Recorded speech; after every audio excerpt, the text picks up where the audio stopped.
Hey, how are you? How are you this evening? Or yeah, well, I might as well say this evening. I was going to say this afternoon, but it's not this afternoon. It's after 5, and so it is this evening. But I want to say welcome to the Marital Toolbox. Thank you for being with me at this half an hour mark. My name, I forgot to introduce myself. I am Octavia, founder of the Marital Toolbox, and we're going to get right into some things because we only have a half an hour show, 30 minutes, and I like to answer as many as 3 questions as possible, unless noted otherwise, to answer maybe 1 or 2 at the time. But I try to, for the most part, answer about maybe 2 or 3 questions, 3 maximum, 2 minimum, unless I'm led another way. But this evening we have some wonderful topics that people have asked, and they have been asking, kind of just been asking, but I have been answering other questions. But I thought this evening, tonight, that I would take time and answer these questions. So we're just going to make this topic tonight about, sex, okay? And we're always, and of course, I'm always talking about in the confinements of marriage. I'm not condoning anything outside of marriage. So I'm always talking about in the confinements of a marital cohabitable state between a husband and a wife. And so I got 3 good questions here, 3 good, absolute good questions that I hope may help the person. I did tell them about this. I told them about the Zoom, and hopefully they can see it on Facebook or whatever the case may be. But I am here to answer questions. If you have any topics or concerns or questions, you can always put it in my inbox on Facebook. If you have my phone number, you can message me. Of course, I'm not going to blast my phone number on here, but if you have my phone number, you can message me, or you can send it to my Facebook inbox, where a lot of the questions go to. They go to my Facebook messaging inbox, and so I just pick the most reoccurring questions and different things like that. So these questions right here, one of them has always been a reoccurring one, but I never got to answering it because of the other topic of questions that I would have. It just didn't seem to fit in with the other 2, because I try to make all the questions cohesive.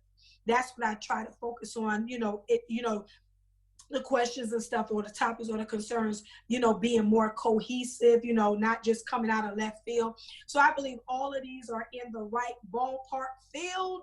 And so they are all cohesive. And these are questions that people really do ask, and, and they want to answer too, whether they playing a trick or if I don't know, but, I'm here to answer them. This is the Marital Toolbox.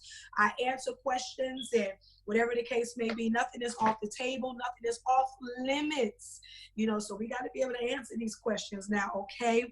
All right, so we got 3 amazing questions that I want to get right directly in. I'm going to read the questions, and then we are going to go into them, okay? So this is a half an hour show. So once again, I'm going to be moving kind of fast here too, because it is a half an hour show, okay? So like I said, we can agree to disagree, take whatever, do your own study, and, take it from there. But I'm going to answer to the best way, in the time frame that I have. So the 3 questions that I have is, number 1, someone asked me, what is a G-spot? And can we talk about that? I'm not sure why they asked, can we talk about it? I'm not sure if they asked, is it something we can talk about? Or is it something that we're supposed to talk about? I'm not sure if they're a believer or not. Maybe they're coming from Christian background. I don't know where they're coming from. But whether you're a believer or unbeliever, yes, we can talk about it, okay? The next question is, what can I wear to be sexy in the bedroom for my husband? I guess what are some things that this question right here, I'm thinking to myself, maybe they're trying to figure out their boundaries and their limits, pressing the button and the limitations. Maybe they want to wear something that they may not feel comfortable within themselves. I don't know. But anyway, so what can I wear wear in the bedroom to be a little more sexy or something like that. And then the last question is, what are some verbal expressions of enjoyment can I say to express to my spouse during intercourse? You know, I guess it's a question of, should I be quiet? Am I quiet? Because a lot of times people are just more comfortable with the moaning and the groaning up. You know, I guess there were ways. It's something that I can say to just express what's going on the inside of me, and you know that what I'm thinking. Can I really express what I am really thinking and what I'm really feeling? So these are the questions that we're gonna get right into it. Now, the first question is a G spot, and they ask, can we talk about it? Yes, I believe we can talk about it. There's nothing wrong with talking about it. If you're coming from a believer or Christian, it is nothing wrong with talking. It is part of the body. You know, at one time, people thought that, you know, it's a theory that it doesn't exist. And then some people say it does exist. But I know that it exists. I know that it exists, so it is for real. Okay, so I know what it is, but I got some more information. I can just tell you what it is, but I got some more info because the person is asking me. I got some more information that I wanted to give just a little more education about it, but I can tell you exactly what it is and where it's at. I can, but I just want to give the person just a little more education because they really ask what is a G spot. So I just don't want to give what I'm saying, but I want to give a little education about it, whatever. So what is a G spot? A G spot is something that was found through an experiment or through no, let's not say experiment, through studies by a German researcher named Ernest Grafenberg. Okay, so that's what the G actually stands for. When we say G spot, is really his name, the G in his name, Grafenberg. So we don't say Grafenberg spot. So he just called it the G spot. And he said through his studies, he found out it's known as the erogenous zone. And erogenous means a part of the body that is sensitive to sexual stimulation. Now, women, we have orgasms. There's a couple of orgasms that women will have and do have, right? And so the G spot is one of those orgasms.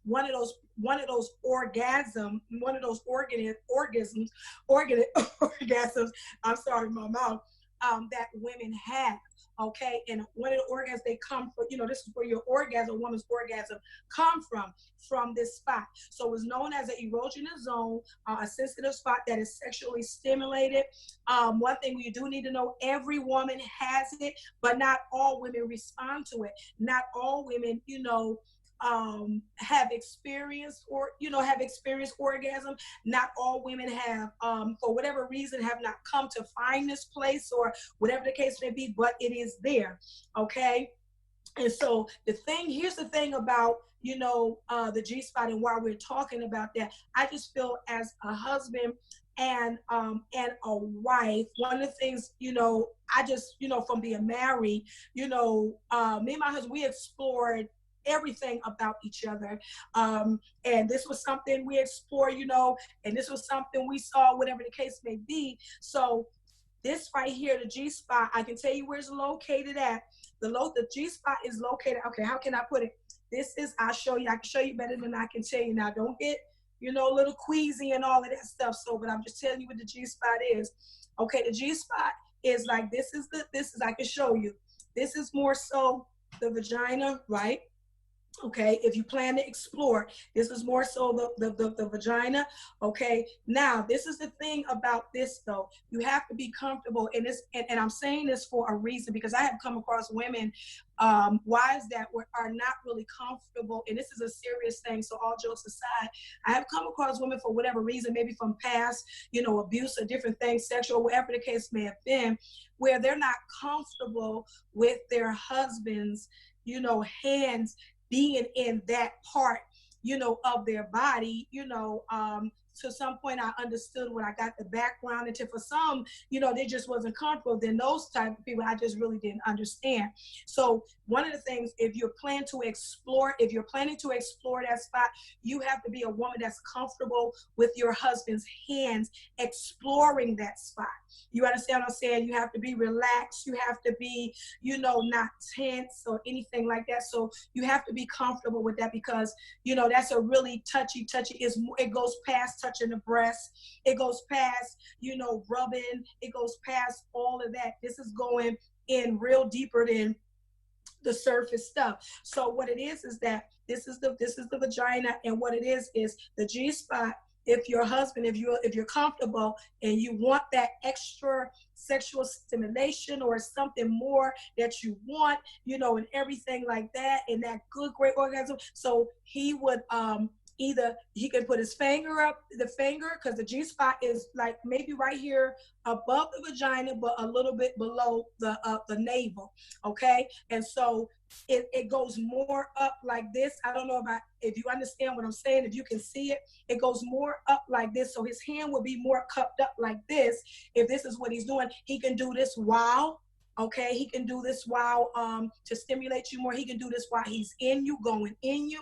I mean, if you can take that or whatever, or he can do it before, just to get you roused up and stimulated, and to get it stimulated.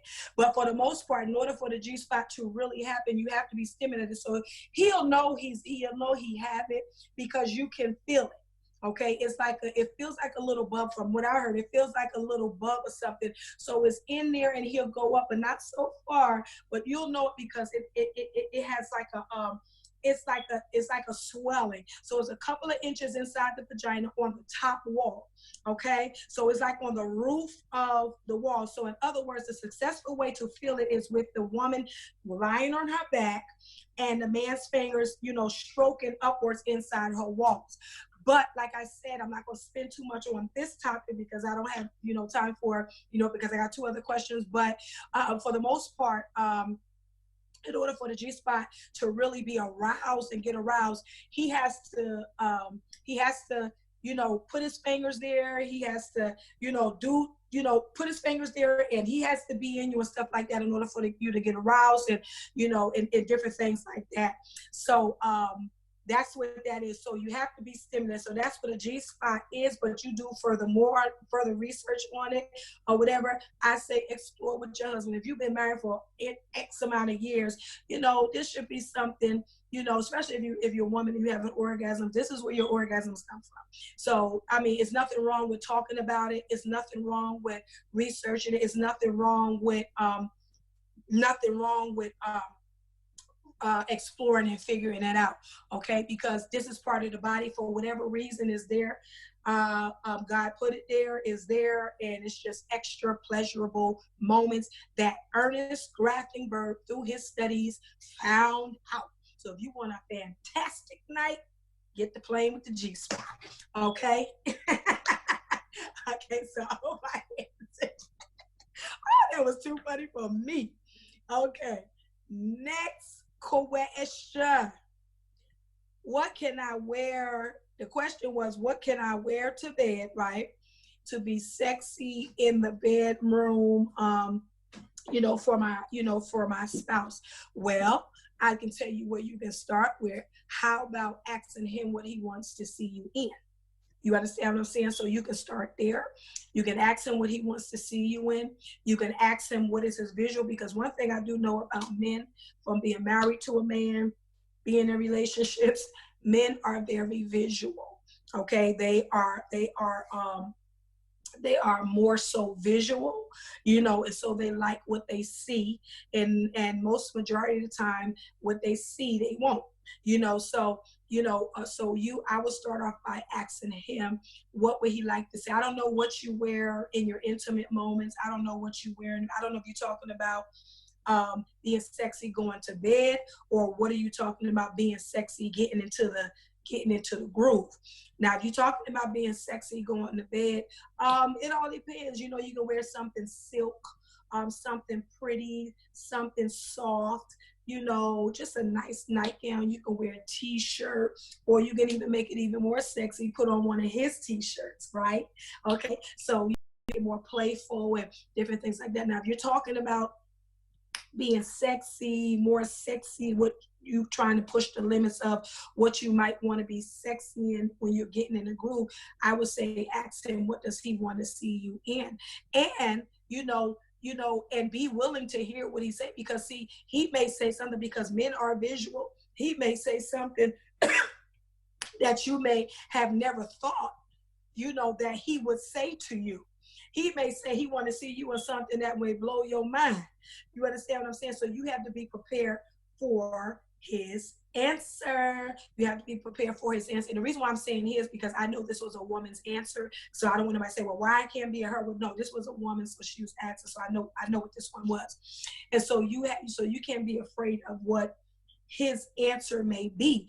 And whatever he tell you, are you willing to do that? You understand what I'm saying? So he may tell you he wants you to put something in outside of the box. He may want you to put something on, a one-piece on, maybe with the crotch out. Are you willing to wear something with the crotch out? Have you ever wore something with the crotch out? Maybe he may want you to put on something. Now, we're talking grown and sexy talk now. We're talking about keeping spice in the bedroom, but yet in the guidelines. I know we all Christians and we all believers. We all yada, yada, we all that. But in the guidelines of what make you feel comfortable and stuff like that.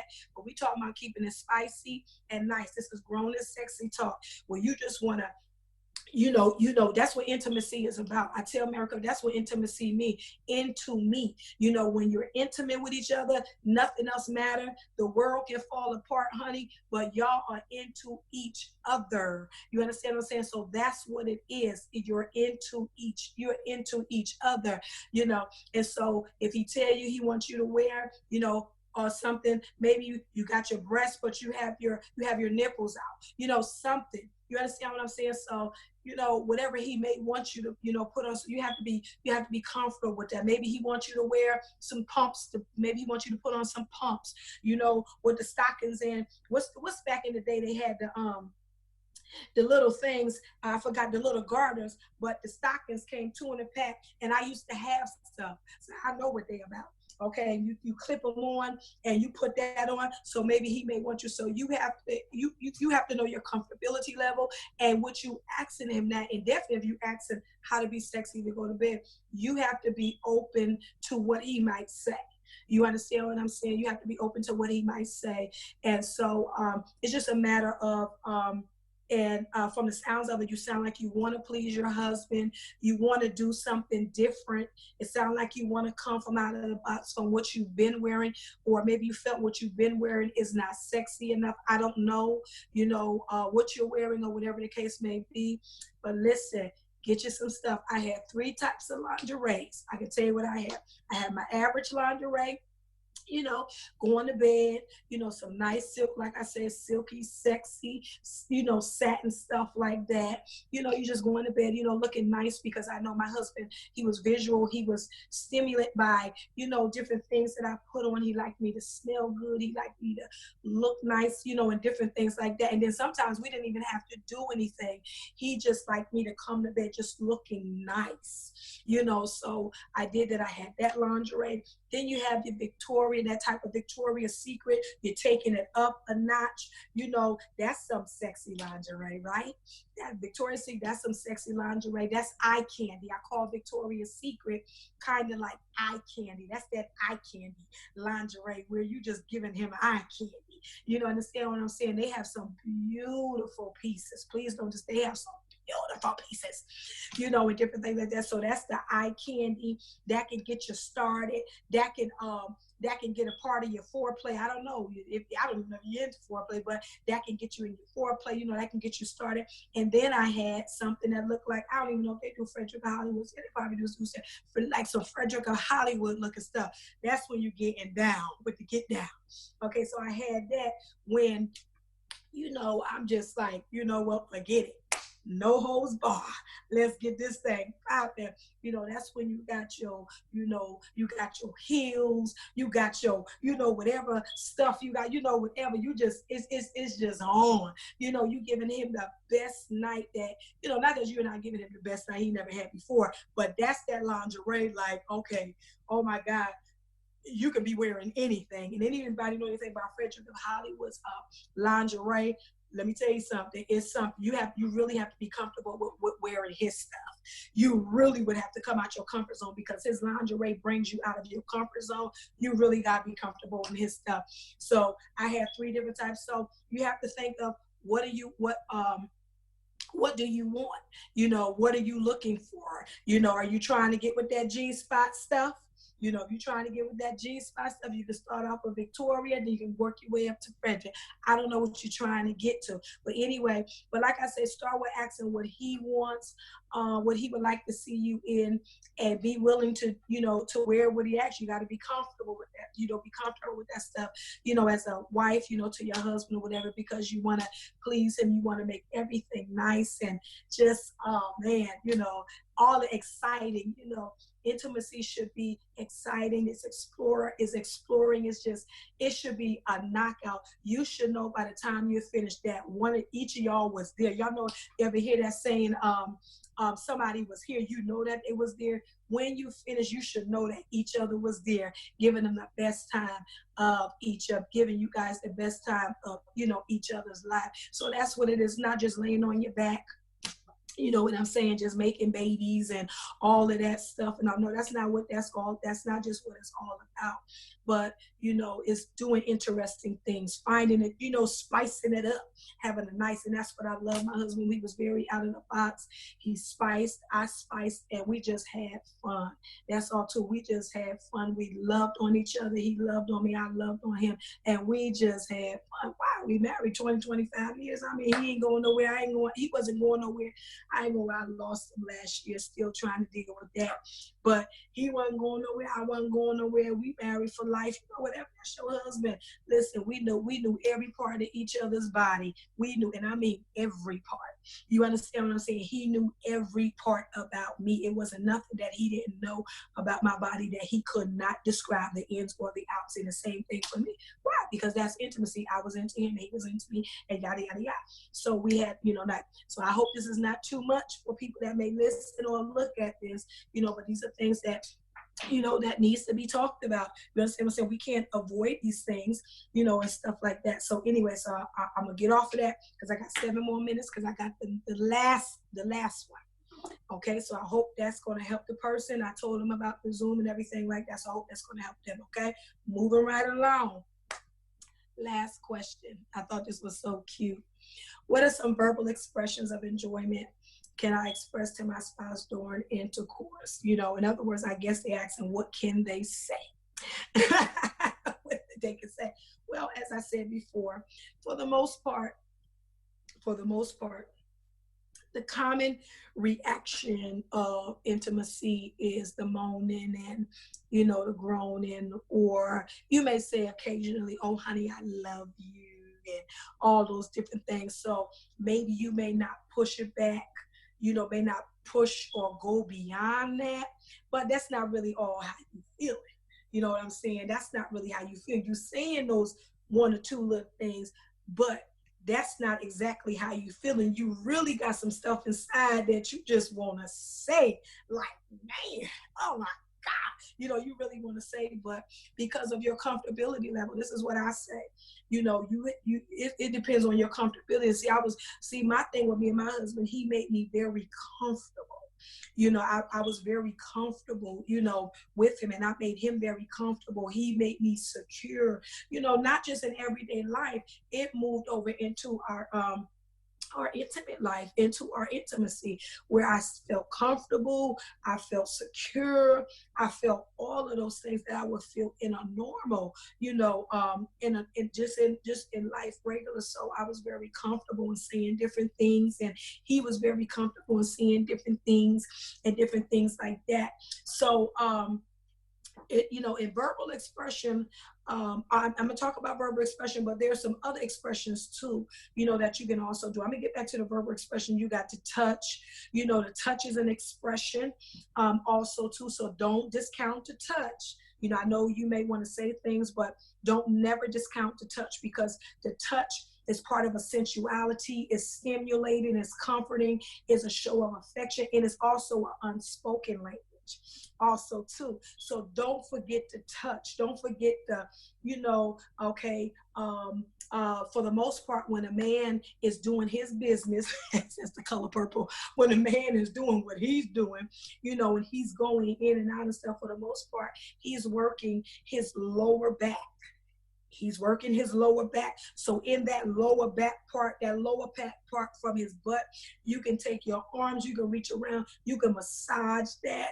You know what I'm saying? You can go down his back, down that spine in his back. You can massage that. You can rub on the side, the rubber side of his hips. You can rub his chest. I mean, it's so many things. You can rub his shoulder, his neck, his face.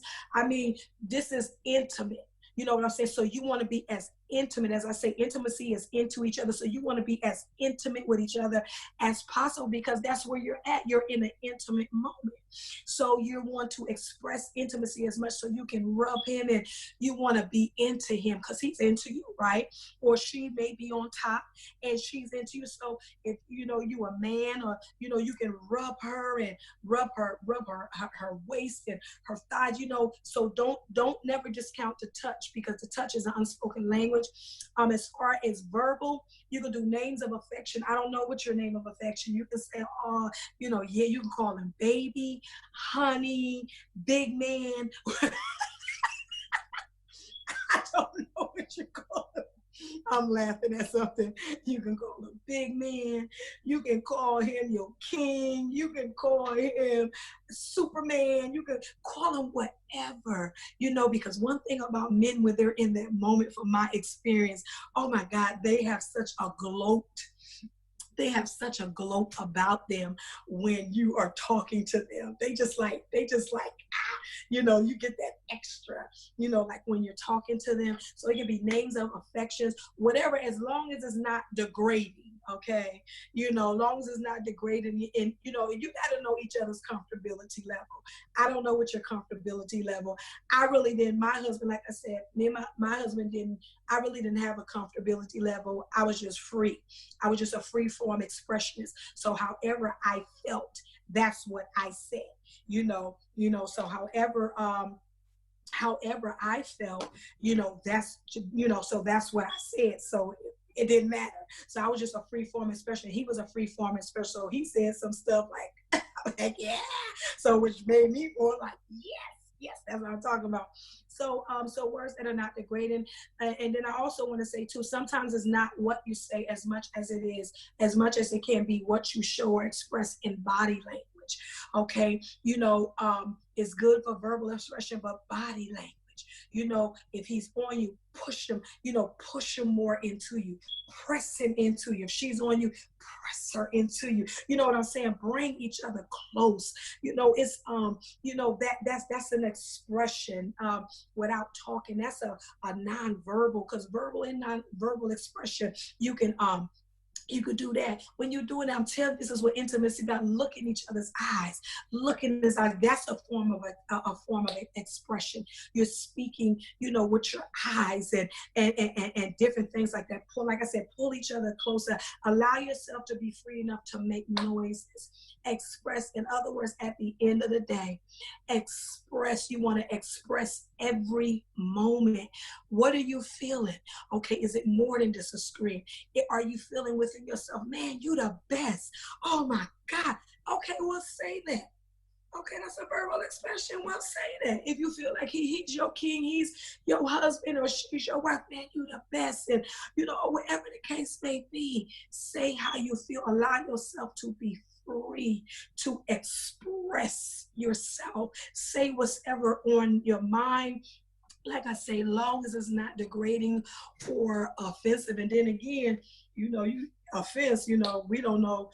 what may say something out of you may feel offensive, may not feel offensive to him. That may get him on even more, or it may make her more stimulated, right? So, forms of verbal expressions, it all depends on what you want to say. Only thing I can say is just be free enough to express yourself, in that moment. Be free. You understand what I'm saying? Just be you. Do him and let him do you. Okay, so just be open or whatever the case may be. Or I go back to what I said, the question number 2, ask each other, okay, what do you want me to say? What do you want me to say? What can I say? What you want me to say to you while this is happening? Or,